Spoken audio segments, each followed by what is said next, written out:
নমস্কার, আমি দুলাল মজুমদার বলছি। আজ ভাবছি বিদ্যুৎ নিয়ে কিছু আপনাদের সামনে কথা উত্থাপন করব। বর্তমানে শহর এলাকায় প্রতিদিন করে 1.5 ঘন্টা থেকে 2 ঘন্টা বা কোথাও বেশি কম বেশি লোডশেডিং হচ্ছে। গ্রামে কালকে আমডাঙ্গার একজনের সঙ্গে আমার কথা হচ্ছিল, বলছিলেন যে গ্রামে আমাদের 3 থেকে 3.5 ঘন্টা গড়ে লোডশেডিং হচ্ছে। এখন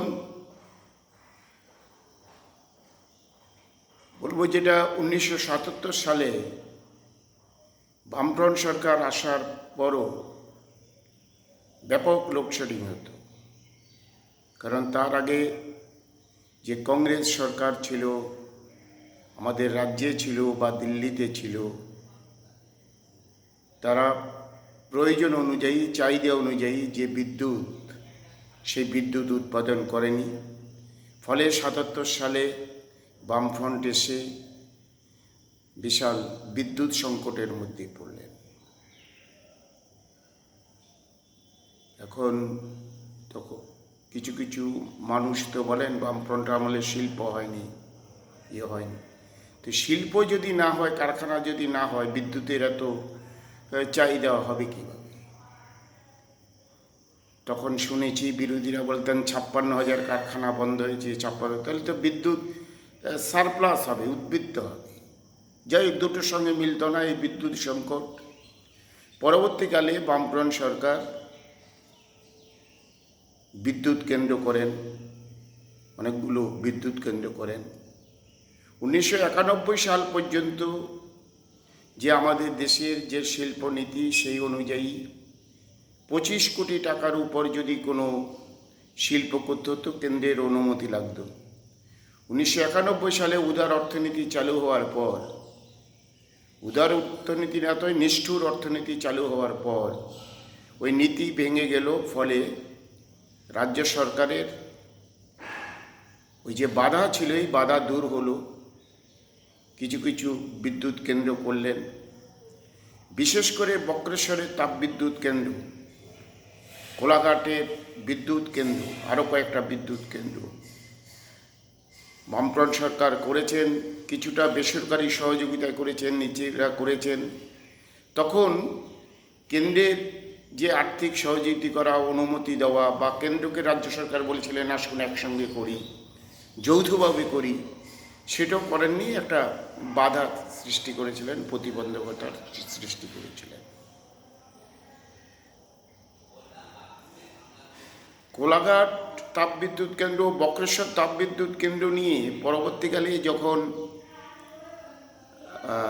এরকম দিচ্ছেন না, কেন্দ্রীয় সরকার বাধা দিচ্ছেন, করছেন, টাকা দিচ্ছেন না, তখন পশ্চিমবাংলার ছাত্র যুবরা সিদ্ধান্ত করলেন যে আমরা বক্রেশ্বর তাপবিদ্যুৎ কেন্দ্রের জন্য রক্ত দেব।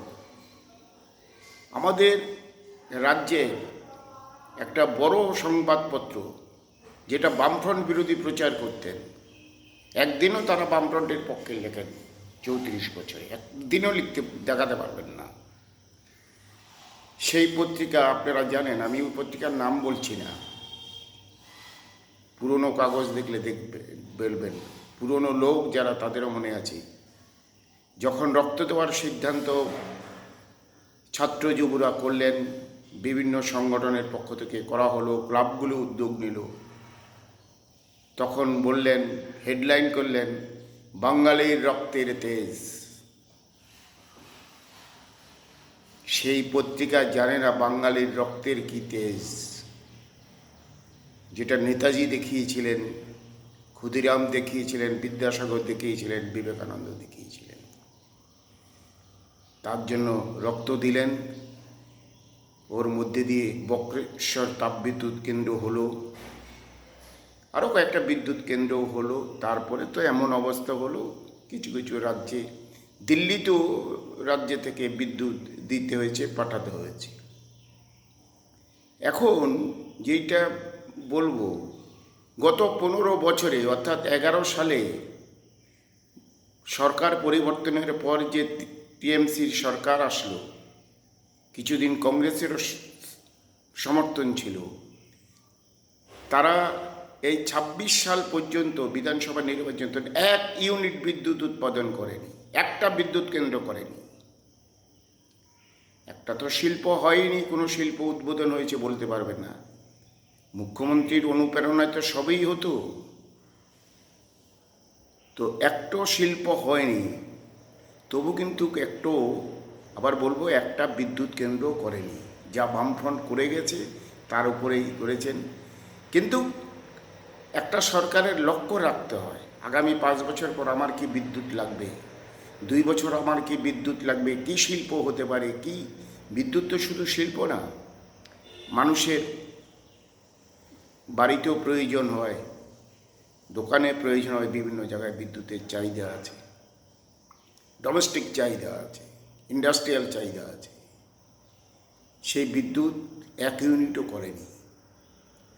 আজকে আমাদের ভুগতে হচ্ছে, এই যে নতুন সরকার আসলো তাদেরও ভুগতে হবে। নতুন সরকারকে এই সমস্যার সামনাসামনি হতে হবে। কারণ আজকে যদি নতুন সরকার এবং কেন্দ্রীয় সরকারও ইচ্ছেও করেন একটা বিদ্যুৎ কেন্দ্র করতে যান, তাও মিনিমাম 3-4 বছর লাগবে। 4 থেকে 4.5 বছর, 5 বছরের আগে বিদ্যুৎ কেন্দ্র করা যায় না। সে তাপবিদ্যুৎ হোক আর জলবিদ্যুৎ হোক, সেটা করা যায় না।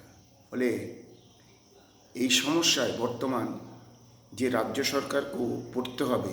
রাজ্য সরকারকে, অনেকে এটা জানেন না, রাজ্য সরকারকে দোষারোপ করবেন, বর্তমান সরকারকে দোষারোপ করবেন, কিন্তু অনেকে জানেন না যে বিগত যে সরকার, তৃণমূলের যে সরকার, দুর্নীতিগ্রস্ত সরকার, এই সরকার কোনো একটাই বিদ্যুৎ ইউনিটও করেননি এবং কেন্দ্রীয় সরকারের কাছেও কোনো সাহায্য চেয়েছেন, কোনো সহযোগিতা চেয়েছেন, এই ইতিহাস নেই, এই অতীত নেই, বলতে পারবেন না। এমনি তো বললাম যে বিগত যে দুর্নীতিগ্রস্ত মুখ্যমন্ত্রী থেকে শুরু করে ভাইপো থেকে সব একদম কাউন্সিলর পর্যন্ত, এমএলএ এমপি পর্যন্ত সব দুর্নীতিগ্রস্ত, এরা বলতে পারবে না, এই দিকে নজরই দেননি। আজকে মানুষকেও, পশ্চিমবাংলার মানুষকেও এই সমস্যায় পড়তে হবে এবং এই যে সরকার, এই সরকারকেও পড়তে হবে। যাই হোক, সরকার পরিস্থিতি অনুযায়ী বা যারা ইঞ্জিনিয়ার আছেন তাদের পরামর্শ অনুযায়ী সেই বিদ্যুৎ উৎপাদন করবার বা বিদ্যুতের চাহিদা মেটাবার চেষ্টা করবেন, যাতে মানুষের কোনো অসুবিধা না হয়, শিল্পায়নের কোনো বাধা না হয়, কোনো সংকট তৈরি না হয়। এখন যেহেতু একটা দল দ্বারা দুটো সরকারেই চলছে, কেন্দ্রেরও চলছে, রাজ্যেরও চলছে, আবার দেশের অর্থনৈতিক সমস্যাও আছে, সংকট আছে, তার মধ্যে দিয়েও চেষ্টা করবেন, এ আশা পোষণ করে সবাইকে নমস্কার জানিয়ে আমি আমার বলা সমাপ্ত করলাম।